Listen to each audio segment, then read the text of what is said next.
Alright guys, welcome back to the Shakunetsu Kabaddi Episode 3 review.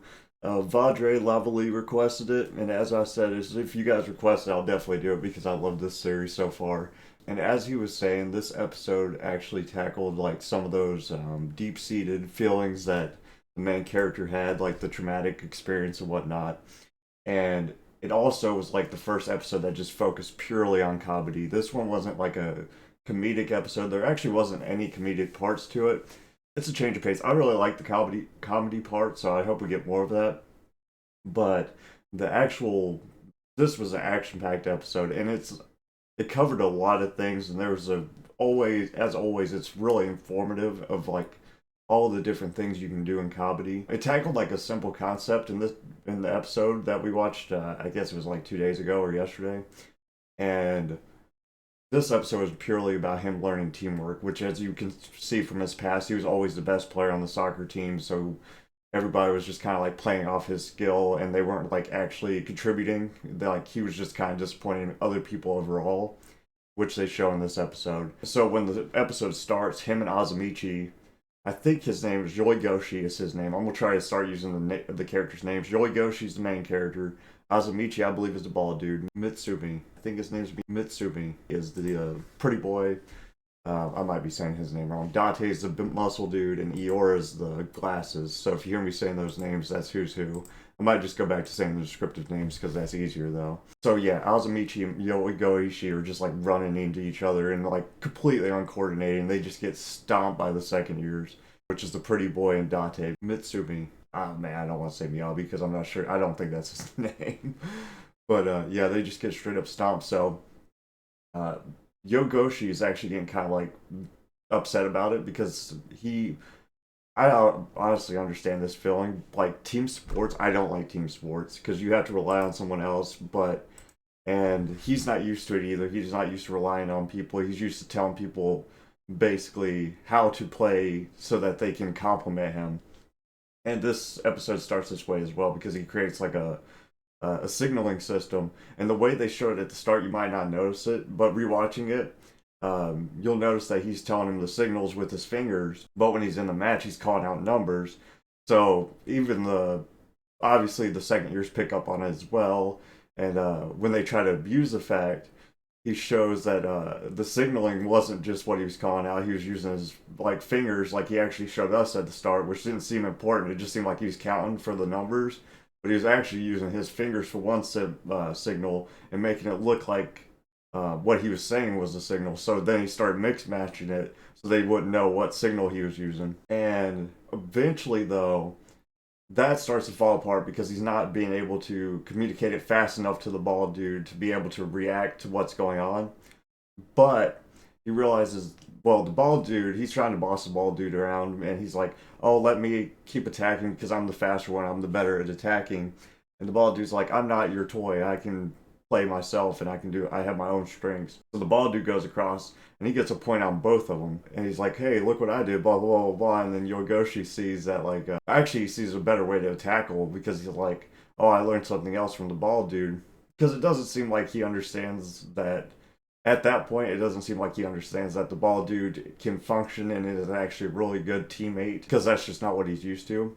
But he notices that to tackle people, you need to tackle them low, which is hard to do on the bald dude because he's very low to the ground. So when he goes across, the second years have to be really low stanced because this dude's center of gravity, one, is awesome, and two, they have like an impossible time getting him down before he gets back across the line. Something I noticed in this episode as well is like it doesn't seem like they have to go far to get back across the line. If there was like a super tall dude like on another team or something, that might be a problem for like almost anybody. Because it seems like if they lay out, they can almost reach it. Even the short bald dude, the white haired guy, the pretty boy's on the offense. Mitsumi is what we're calling him for now because I can't remember his name. And he's on the offense and he's coming around. And the main character Yogoshi comes in to like tackle him, but he didn't give the bald guy the symbol to come in from behind him to help him tackle him.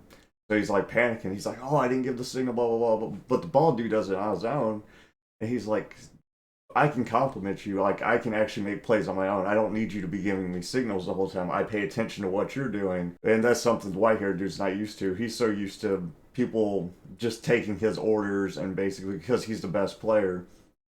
But the bald dude, even though might not be as talented as the white haired dude, he can actually compliment him pretty well, which is important because it's helping him get over his trauma again because he's not just the only one playing the sport. And it also started to showcase why he's going to be good at this sport as well, the main character. Because when Miyabi was getting close to him, he could get so close to Mitsumi while Mitsumi was trying to touch him, and he still couldn't touch him because he's bobbing and weaving. And this is a technique he tries to show the bald dude when he's going to Bento. So I don't know if you watch the Bento anime, which is like a fighting anime where they're going for the food and stuff. He basically does a version of this. This isn't fighting, but he's like avoiding the crowd, and he's showing the bald dude how to weave through the crowd without touching anybody and everything like that. So he's giving him a little bit of training and showing him his own skill and how he got so good at like not doing contact with people. Kind of like iShield 21, where he gets faster by doing errands and whatnot. So he has his own kind of like reason for being good at something outside of just not wanting to be touched. Yeah, the Bento anime wasn't that good, but that was another. I just thought that was a kind of a neat little link that that's an actual thing where people are bobbing and weaving to get the half priced off bentos and everything like that.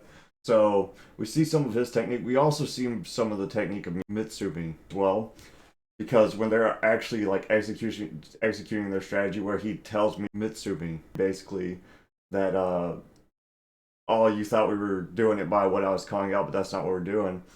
And the bald dude and him try to link, like they link arms to cut off Mitsumi. With Mitsumi, it's just like pure instinct, bro. You see him in like this bestial like facial expression and stuff before like he even started raiding, and he's like, they think they got him, and I love how the illustrator does like scenes in this because when something awesome's happening, he has like the best facial expressions. He makes it look so freaking cool. And Mitsumi like jumps over the arm and gets out of there.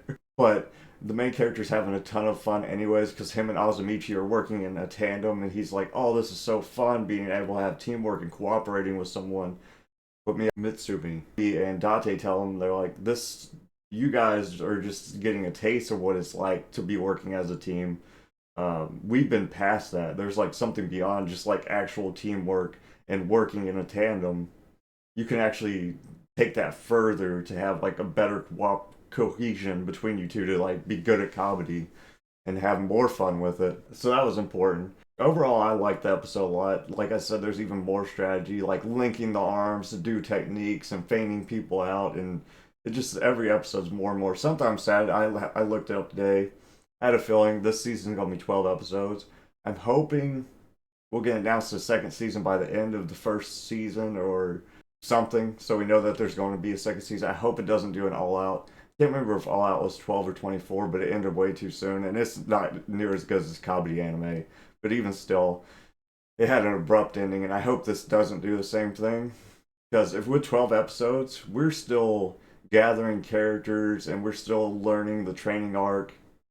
We're still in the training arc, figuring out how the game works, which I like a lot. But I want to see some verses. I want to see them go against other teams. They already showed openings for other teams, but I'm hoping it's not like super rush where there's like a little 3-match thing at the end of the season, and that's pretty much it for the anime. There's 17 volumes, so I think there will be more. But I just hope it gets approved. I hope it's popular enough. I'm sure it will be because it's very good. But yeah, I definitely hope we get more than 12 episodes. Another thing is, oh, the freaking preview for the next episode, boy.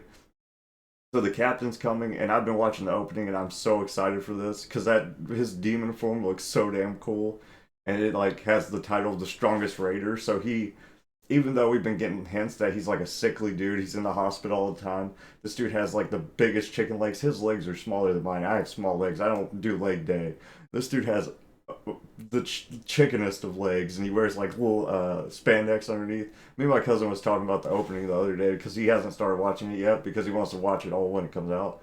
And we were also looking at, there's like so many characters we haven't been introduced yet. I know they showed the female character. We got the heavyset dude, we got Pompadour, we got the chick that's not on the team yet.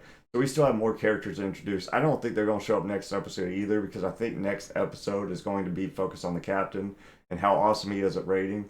I also like that the main character is thinking about if he should be more like Eora or if he should be more like just focusing on getting tougher at Kabaddi, if he should be sneaky or try to just like get more physically gifted and try to like get better at whatever he can do. Or take it to a mental level. I think he's going to be an all-around character. Just how he thinks of things. Like I really love his analysis of situations. How he tries to play tricks on him with like the number thing and stuff like that. So I think he's going to end up being like a hybrid between Iora and whatever his technique is, which is the dodging up close. I don't think he's going to be like Mitsumi or Date or Azamichi. I don't think he's ever going to be that super strong character. But he has his own strengths, which make him awesome. Every character has their own strengths. Date's super strong. Mitsumi has like these instincts that it seems like it wasn't shown too much, but they definitely did hint at it. That's something he has. Azamichi's just a freaking mountain troll that has like power strength. So yeah, I'm super excited for the next episode. I can't wait to see what the captain's going to do. I hope his thing is completely different as well. I know he's a sickly character, but I hope he's not just like a mentally aware character. I hope he has like some kind of physical technique. I'm kind of thinking he might do like a Kuroko kind of thing where he's just like so sickly his presence isn't noticed and he can tag people without them noticing. I hope that's not it. I hope he has just like some kind of like sheer dominance at being a raider that's like really badass. That's what I'm hoping for, but we'll see. Also, I'm putting in a little side note here. I forgot to say it. I still think there's going to be a trauma point when he actually does start competing because he's so competitive. And people that are competitive take losses the worst possible way when things start going wrong, especially if they like something and they're getting better at it. So that's something I'm still worried about. I know they started bringing it out, and it still hasn't like they brought it out in a really good way this episode because it's not something that's like shutting down the main character. He's still like improving and he's still enjoying the sport. He's not just throwing a fit because he's like having this traumatic experience. I still feel like that might happen when we get to the competition, but I'm hopefully not. Hopefully not. Hopefully this squashes it and we don't see it again. But I'm sure it will come back. Also, I liked how Iora, the glasses deceptive guy, was like using signs from the very start to tell him to basically like when they beat him the first time and destroyed him to get like Azamichi and Yogoishi more serious about it, like tell him to talk crap to him in like sign language. I thought that was pretty cool, but yeah, I just wanted to add that in. But yeah, thanks for watching as always, guys. And if you want to see me review the next episode, just let me know. Of course, I'll do it because I enjoy it. But and thank you again. I don't want to butcher your name, Vadre Lavely, and I'll probably butcher it anyways, but I really appreciate it. Bye.